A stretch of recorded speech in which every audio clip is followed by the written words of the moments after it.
โอ้เราเฮ็ดกับข้าวแล้วละเด้อทุกคนแล้วล่ะ เบิ่งคลองอันนี้ เดี๋ยวเบิ่งนี่ เป็นตาแสบบ่ เป็นลูกสาวเซ็กเป็นอันเล็กบ่อน ตกปลาตกปลานิลเนาะ แม่น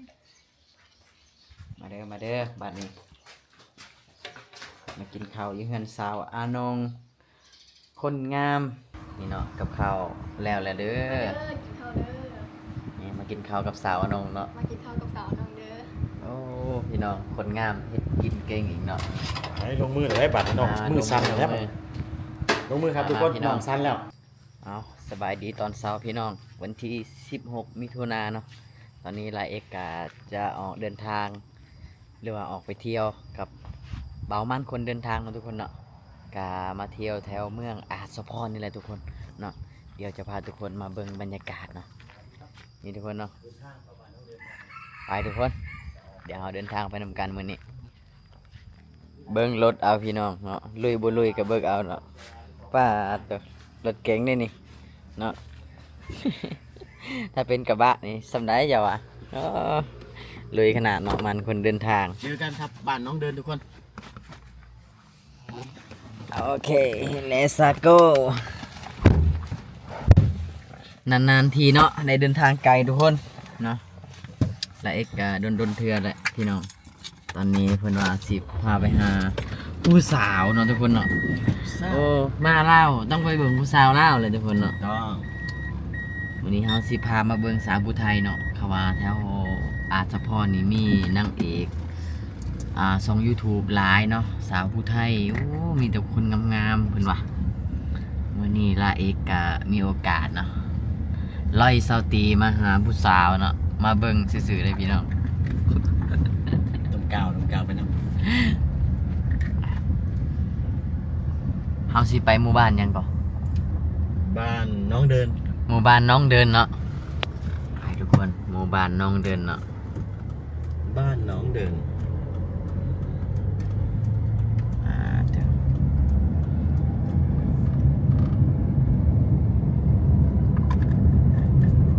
เดี๋ยว แถวนี้อากาศดีเด้ แม่น แถวนี้นี่อาหารกับร้ายน้ำเด็ก อาหารลายบ่ทัน อา นี่ หารปลา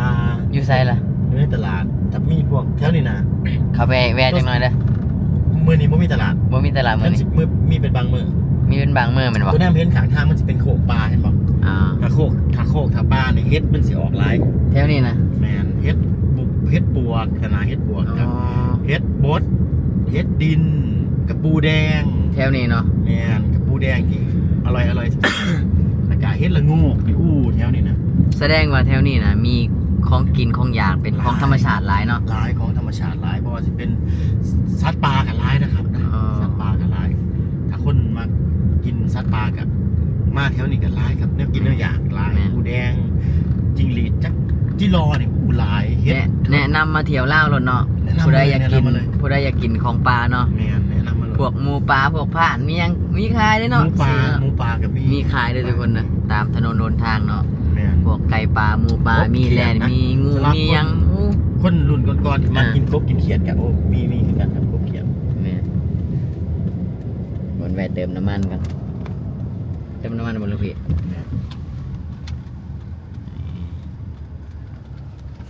ไปเลาะส่วงน้ำมันแพงเนาะ ขักบ่จง โอ้ยแอดซังหรือกระส่วน อันนั้นใส่รู้จักนะ แอด แอดซั ซัง ง ไทยเอิ้นจังไงเบนซิน เบนซิน เบนซินโอเคครับไอเพิ่นกำลังเติมน้ำมันก่อนเนาะตอนนี้เนาะเติมน้ำมันก่อน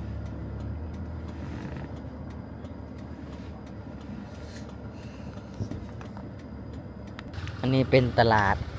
เมืองอาจสะพรเนาะทุกคนเนาะตลาดขายของกินของอยากเนาะมองนี่เลย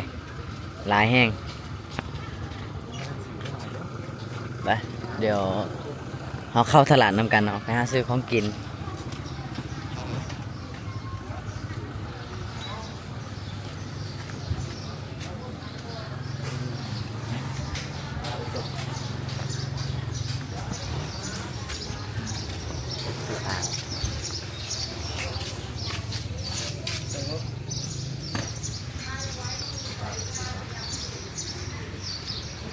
เราดูไก่กันเราดูไก่กันมา มากินไก่ปะไป แล้วสิแข่งกัน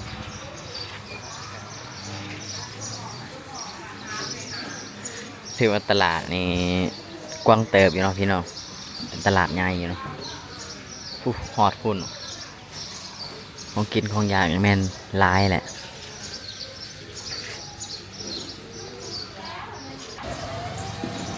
ขนมทอดทางใดวันนี้ ไปเลยติดต่อบางคนหรือยังมันจะเป็นข้าวปุ้นนะของกินของอยากหลายแห้งเนาะยามมื้อเช้าปิ้งปลาดุกเนาะดุกกล้วยชิ้นหมู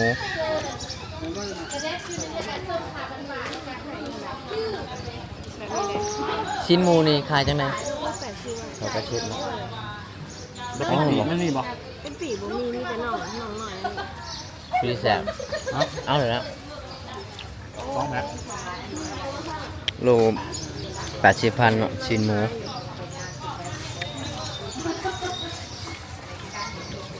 เข้าตลาดอัศพรมื้อนี้ก็ได้ชิ้นหมูเนาะแล้วก็ได้บักหุ่งได้ปลาเนาะทุกคนเนาะโอ้ไปจับเอาข้าวเดียวเลยทุกคนเบิ่งเข้าตลาดแป๊บเดียวนะง่ายเลยเนาะหากินมื้อนี้มานขนาดเลยแต่เช้าเบิ่งโอ้ไปวันนี้เดินทางได้ทั้งปลาได้ทั้งซีนหมูเนาะมื้อนี้เนาะได้ทั้งบักหุ่งข้าวเดียวเนาะบ่าวมันหากินโคตรมันเลยแต่เช้าไปลุยมาหอดแล้วพี่น้องนี่คือหมู่บ้านนองเดินเนาะเมืองอาจสะพรเนาะแขวงสวรรณเขตทุกคนเนาะ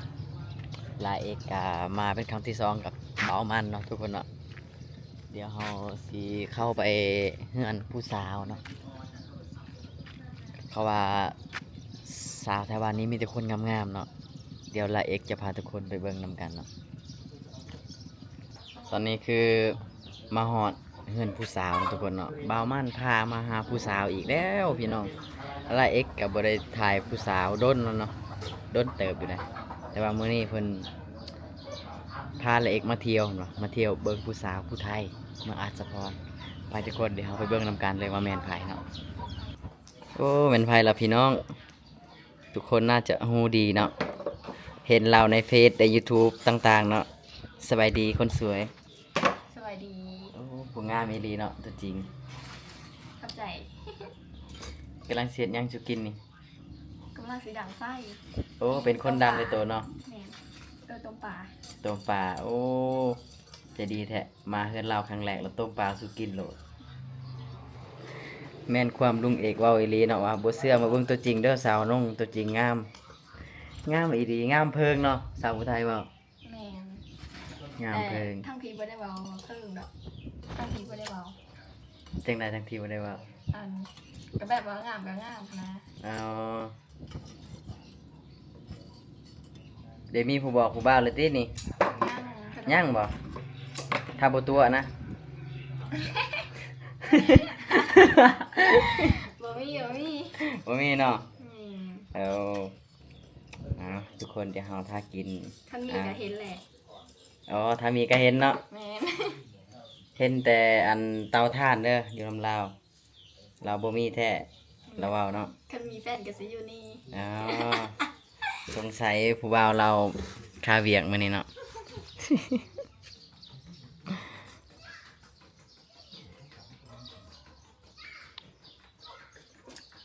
พาโรงเรียนแล้วบ่นี่ แล้ว อ๋อพาโรงเรียนแล้วเนาะมใดมเจ็ดล่ะ มห้าม ห้าบ่ ถ้าเราอีกก็มหก โอ้มหกปีนี้เนาะถ้าเข้าอีกนะยังสิเข้าติยังบ่ทันออกติเนาะเรียนจบแล้วเนาะ ยังเราเห็นอยู่ อีกผู้หนึงทีมงานเจ้าไปไสสาวหยังกับสาวลิงบ่ แม่น เราไปไสคือบ่เห็นออกคลิปแล้วตอนนี้อ้าวบ่แม่นอยู่บ้านเดียวกันนี่บ่ อยู่บ้านเดียวกันแต่เราบ่ได้ไปที่นี่กัน อ โดนเฮิงเลยมันบ่โดนเลยบ่ บ่ขายกินเพราะว่าช่วงนี้อัน หากะกินนี่ เว้ แม่นบ่ แม่นช่วงนี้น่ะข้าวเพิ่นกับข้าวเว้อันนั้นบ่ได้กิน อ๋อช่วงนี้ก็เป็นช่วงฤดูยามไห้ยามหน้าเนาะ แม่น ต่างคนก็ต่างไปเฮ็ดเวียกเฮ็ดงานเนาะพักโรงเรียนแล้วโอ้คนดังทุกคนเชื่อเลยว่าคนดังแท้เด้อเดี๋ยวเราทาเบิ่งนำกันน้องเพิ่นสิเฮ็ดสุกินเนาะต้มปลาเบิ่งเด้อคนที่เว้าหมู่ว่าเห็นผู้สาวนะแล่นไปเฮ็ดซอยโลดจักผู้ใดกันแท้ที่มาเข้ามาเฮ็ดซอยผู้สาวอะนะปู้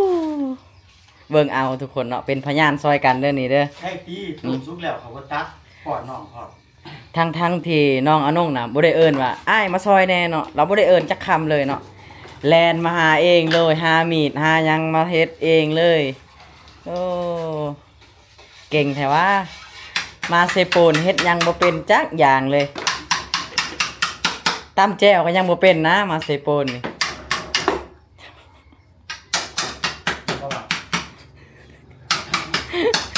บ่ได้ไรเฮ็ดเด้แพทย์อุดรเด้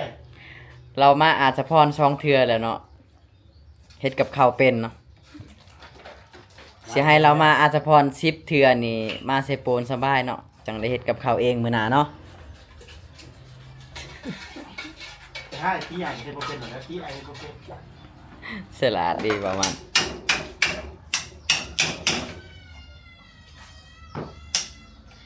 ตอนนี้กำลังสิต้มปลาเนาะกับสาวน้องโอ้สาวน้องเฮ็ดสุกินมื้อนี้ละเอกมีโอกาสขนาดเลยเนาะได้มานี่ ว่าอะไรโชคดีเด้ได้กิน โช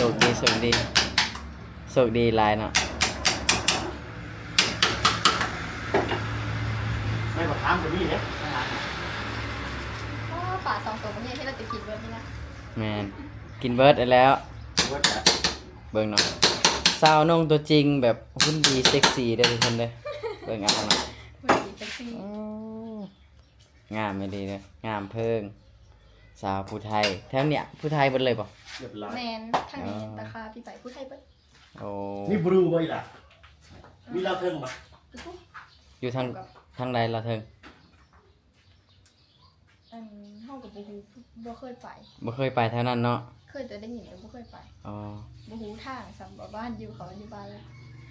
เจ้ามีพี่น้องจักคนก่อน จะเปิดอยู่เฮือนนี่บ่ แม่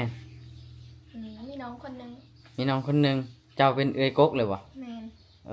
อว่าแต่จักปีล่ะ 15 15 ปีบ่ ม่น โอ้ผู้สาวซ้ำน้อย15 ปีเนาะ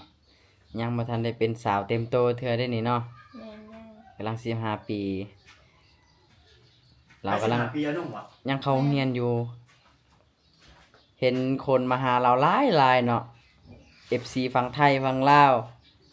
ไปจากซองตุกๆ Family เมฆโคงออนทัวร์หลายซองอันนี้เนาะมาหาเจ้าเนาะ แมนหลาย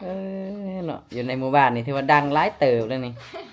ทางเมืองอัศพรนี่บ่มีไผบ่ฮู้จักแล้วสาวเอานงสาวผู้ไทยเนาะโอ้ แล้วพอติดตามกันสิพี่จัก บ่มันฟีดเวิร์ดเดย์แต่ละเพจคนผู้ใดเล่นเพจนี่เขาเจ้าจะฮู้จักมันเลย ผู้บ่าวแถวบ้านคอยถามหาบักหลายๆผู้สาวอยู่ไสนี่ละเอกว่ะบ่จักแล้วคอยยังบ่เคยเห็นเนาะว่ะทางคอยฮู้มาแล้วเนาะแล้วไผทางหลังจ้ะนะ ผู้เฒ่ามาหา อันนี้คือ เท่า ว่าวเท่าเนาะ ผู้เฒ่ามาหาเรา พ่อเท่าอยู่เฮือนนี่บ่ ผู้บ่าวเฒ่า สบายดีพ่อเท่า สบายดี อ๋อ ผู้บ่าวเฒ่า ลูกสาวงามเนาะ ผู้บ่าวเฒ่า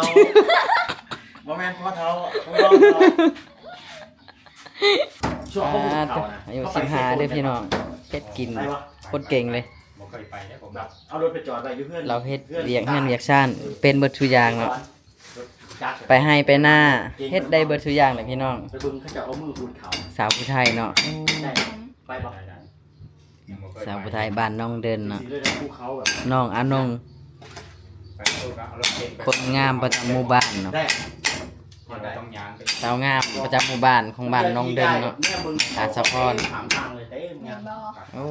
ผู้บ่าว FC มาหาเราหลายเด้อพี่น้องหลายคักเนาะ FC มาจากฝั่งไทยฝั่งลาวเนาะทั้งงามทั้งเป็นคนดังเนาะดังไฟดังฟืน ว่าน้องดังกับว่าน้องดังโลดบอกแล้วว่าดังไฟดังปืนบ่ โอ้ยเราดังอยู่แล้ว ว่าสักเสือดึก แม่น ตา จะบอกว่าน้องทั้งแม่มีจัก ในใจเนาะ เพราะเราคนดังอยู่แล้วไพ่บ่จากเรา อันน้องอ้ายว่าข้าวต้มพ่อกินเป็นอะไรล่ะที่เหลือจะใส่ตู้ไว้ปิ้งไว้ทอดบ่ได้บ่ข้าวต้มแต่พ่อกินน่ะนะ ได้ได้ เนาะ ดีแล้วน้องจะมีอันกิน เนาะโอเคล่ะเอาต้มแต่พ่อกินได้ซื้อ ต้มเท่าไหร่ ต้มแต่พ่อกินบ่หลายนะที่เหลือก็เอาไว้นั่นก็เอาไว้ เอาละแยกกันคุยอยู่หั่นล่ะทุกคน ลืมแล้ว ลายเอกเขาบ่ได้อีกแหละอยู่นอกดีกว่าเฮา เนี่ยไม่ใช่หรอก เดี๋ยวสิมองมีนัดมองอื่นอยู่แล้ว เราอยู่เฮือนผู้เดียวเนาะเขาเจ้าออกไปนาเบิดแล้วอยู่เฮือนเราคนในเฮือนยามมื้อแรงมาเขาเจ้ามา แม่ อ๋อ พี่ดูเขาเพียร ถ้าสมมุติชุมอ้ายบ่ได้มามื้อนี้เจ้าไปนาบ่ อันแล้วสิบ่ได้ไปเพราะว่าไป เฝ้าเฮือนบ่ บ่ได้เฝ้าบ่เฝ้าก็ได้ ไปหาเลาะลิ้นแถวบ้านนี่เนาะ บ่ได้เนาะ อ๋อไปไสซะ มีแต่เพิ่น อยู่แต่เฮือนนี่ เท่าไหร่ก็มักเป็นยูทูบเบอร์นะเท่าไหร่ก็คันว่าหมู่มาลิ้นก็จังลิ้นนำ อ๋อ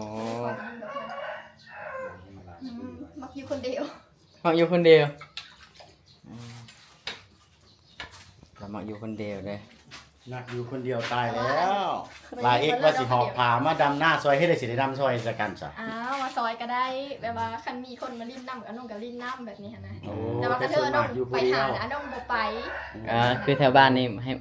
ถ้าหมู่อยากนัดอยากมาหากันบ่ได้ไปเนาะ แม่นแต่ว่าคันเจอจะไปอหลีจังไปหั่นนะคันบ่จะไป บ่รอบ้าน บ่รอบ้าน ก็เดียวว่าลายเอกสิมาดำหน้าซอยเนี่ยบ่ให้อยู่มาดำซอยอยู่แล้ว แต่ อ่ะ ก็ยังมีคนมาถ่ายคลิปนั่นก็พอได้โหนะ พอได้โหนะ พอได้โหนำ พอได้อันบ่นั่งเหงาคนเดียวนี่นะ โอ้ นี่ตัวสิเงาไงนี่เบิ่งนี่ที่งานตัวนี้ อยู่กับผู้นี้ เธอคิดอะไร ได้ยินเราเว้าบ่พี่น้องเราเว้าว่า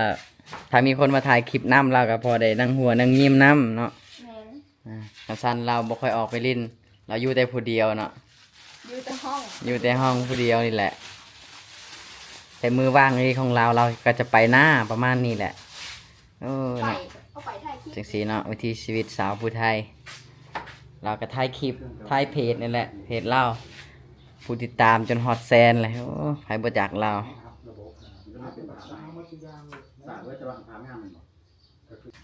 โอ้เราเฮ็ดกับเขาวแล้วละเด้อทุกคนแล้วล่ะ เบิ่งคลองอันนี้ อ่าเดี๋ยวเบิ่งนี่ เป็นตาแสบบ่ เป็นลูกสาวเสร็จไปหาเล็กบ้าน ตกปลาตกปลานิลเนาะ แม่น มาเด้อมาเด้อบัดนี้ มากินข้าวอยู่เฮือนสาวอานงคนงาม เดี๋ยวเอามือหยิบเอาป่ะ เอามือหยิบเลยก็ได้ โหสิเคย โหสิเคยตักไว้ให้อันผู้เฒ่ากินเด้อ ได้ เพิ่นแควดี ผู้เฒ่าเนี่ยมือยึดบ่ได้แล้วเนาะ ปาดเพิ่นพี่น้องเป็นตะกินบ่เห็นบ่นี่ไผเห็นก็หิวข้าวแล้วแหล้วนั่นนี่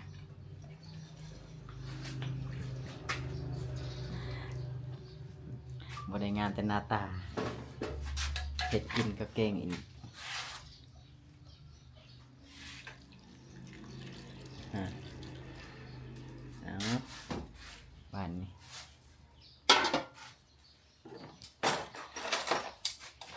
กินข้าวแล้วก็ไปดำนาซอยน้องเด้อได้ยินบ่ได้ยินบ่ล่ะเออ เข้าสิหรือหน่าอยู่แย่ไว้เบิ่งเข้าต้องเรื่องของบ่อีเมล คือไม่ได้แล้ว ละเอกกับพยายามบอกบ่มันอยู่กินข้าวแล้วอ่ะต้องไปเฮ็ดเวียกนะบ่ได้ไปเฮ็ดเวียกนำบ่ได้ เดี๋ยวให้เขามี กินอยู่หน้าเพื่อน โอ้ยนี่หลาย โอ้ โอ้ยข้าวบักลายๆนี่ โอ้ยตกกระไทยมา ตกใจเบิร์ดคิดไว้แม่อันบ่อีเมลเนี่ยเราน่าจะเอาไว้เฮ้อนะ อ๋อ แต่ว่าบ่อีเมลถามว่าไม่ได้ไปหน้าบ่มื้อนี้มั้ย บ่ว่าสิ มาถ่ายคลิปอ่ะ เพราะว่าอีแม่สิเอาไปเบิดข้าวลูกสาวสิกินหยังมื้อนี้เนาะ บ่แต่เฮ้อน่ะอีเมลเอาไว้เฮ้อจงติดเล่นเส้นน้อยๆนะพอกินเดียว พอกิ ไม่ น ได้ คนเดี กิ ยวน เลยบางเทื่อนะ โอ้สมพอหุ่นดีเนาะโอ้เราบางมื้อเราบ่ค่อยได้กินฮอดข้าวเลยพี่น้อง ไปกินข้าวเป้นะ เรากินง่ายเนาะเรากินหยังก็ได้ น้องนมตกใจที่แม่เอาเข้าไปหมดแล้ว เรามาเฮิร์ดลายเข้าบ่มีกินเสียหน้าจะตามได้ ทาเนาะผู้สาวกำลังเอายกผ้าขาวเนาะกำลังแต่งผ้าขาวมาสู้กินโอ้สุดยอดแหละอันนี้ข้าวหน้าเนาะข้าวห่อนๆยังเราก็ยังไม่ได้กินข้าวเช้าเนาะมื้อนี้สิกินน้ำเรากินน้ำกันเลย3-4 คนนี่ละมาเด้อพี่น้องนี่เนาะกับข้าวแล้วแหละเด้อ กินข้าวเด้อ นี่มากินข้าวกับสาวอนงเนาะ มากินข้าวกับสาวน้องเด้อ โอ้พี่น้องคนงามเฮ็ดกินเก่งอีกเนาะ ให้ลงมือเลยได้บัตรน้องมือสั่นแล้วลงมือครับทุกคน พี่น้ น้ อ อง งสั่นแล้ว สั่นแล้ว มา ฉันระวัง น้องสั่นมือแล้ว ฮอนเด้ ฮ้อน อัน เนาะ นี้คือบอก เอา ไปทางโต เนาะ ใส่นอกแม่ คุณเราเอาพัดลมมาน พัดลมกับเมตะกี้กุ้ง ำ เลยจัดการแล้วบัตร มากินข้าวพี่น้องมากินข้าวกับสาวอนงสาวผู้ไทยบ้านน้องเดินเนาะโอ้คนสวยคนน่ารักเนาะทุกคน หน้าตัว มา เองเป็นจะ ทางไหนอีกช็อตหนึ่งเดิน FC กินข้าวแล้วก็บอกว่ามียังไง ปั๊ เด้อบ หน้าเขาเด้อ บอกว่ามีต้ม บ่ ปลา แม่นแต่ว่าปลาเพิ่นมา ต้มปลานิ่นแล้วก็ อืม แก้วเอาใส่เนื้อปลานิ่นมาสิเด้อ เออ เหี่ยวเซลฟิลเตอร์นี่นะ บอกว่ามีฟิลเตอร์เลยถ่ายก่อน โอเค เบิ่งเนาะเรากำลังสิถ่ายเพจของเรา กองหลัง ถ่ายล่างนะโอเค1 2 3 มาเด้อมากินข้าวน้ำมันนงเด้อนี่กินข้าวของเพิ่น อืมเด้อ นี่ โอ้คักเนาะ แซ่บแห้งตัวเองเฮ็ดนี้ โอ้ตัวเองเห็ดเนาะกันว่าสิว่าแซ่บจริงได้มันก็สุดแหละ มาเด้อมากินข้าวน้ำกันเด้อจ่าย FC อนงทุกคนเด้ออันนี้ต่อไปเลยเด้อแล้วใช้มันเป็นยาวนะโอเคนับในใจซองเด้อFC เจ้ามากินข้าว เพิ่น นะ เอาว่า เจ้าเมานะนับในใจเจ้านับในใจเจ้า1 2เวลาผมบอกว่าไปน่ะจะนับ กินข้าวก่อนเด้อพี่น้อง ไป มาเด้อ FC มาเด้อมากินข้าวน้ำมันนงเด้อนี่ปิ้งปลาปิ้ง ตบ ได้บ่ใส่ปัญหานี่แหละจุดขายเอามาห้าง อืม ข้าวกินข้าวจ้า ว่ามันสะท้อนแสง มา ผักแกรี่หลาย อุจิเคอร์ซื้อหลาย ก็จะมีหายไปก็จะมีหน้าพิธีเซอร์มันเนาะ เจอหมดเลย บ่ธรรมดาเนาะ เป็นน้ โอ้แซ่บๆเว้ย เจ้า ใส่ถิ่นปลาน้ มีเส้น ก็ ยีเป็นมือเส้นเข้าหม้อ 9 โมง มาเด้อมากินข้าวเด้อ ปกติกินข้าวจากโมงเช้าน้อง ซ้ำนี้แหละกินข้าวนะ ทำนี่เนาะ แม่ แต่ว่าเนี่ยกินเห็ดไปแล้วมันก็บ่ยากเนาะเวลา แม่ หิวก็กินรอด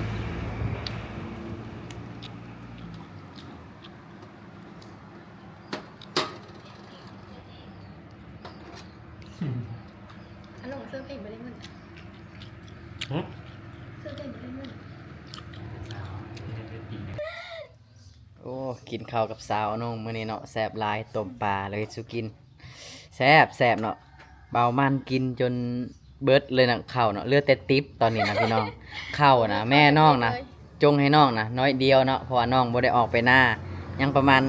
ซ้ำแค่นี่แหละข้าวเนาะแต่ว่าเบามันกินเบิดแต่บ่ฮู้ว่ามื้อแรงน้องสิได้กินหยังบัดนี้ก็สิได้ซื้อข้าวมาอีกที่มื้อแรง แม่ นั่นแหล้วมื้อหน้าบ่ต้องต้อนรับคนแบบนี้เด้อข้าวไปสิเบิดละล่ากินแต่ข้าวผัดดำหน้าบัดบ่มาซอยเด้ แม่แหละมาดำหน้าซอยน้องเลยเนาะ โพด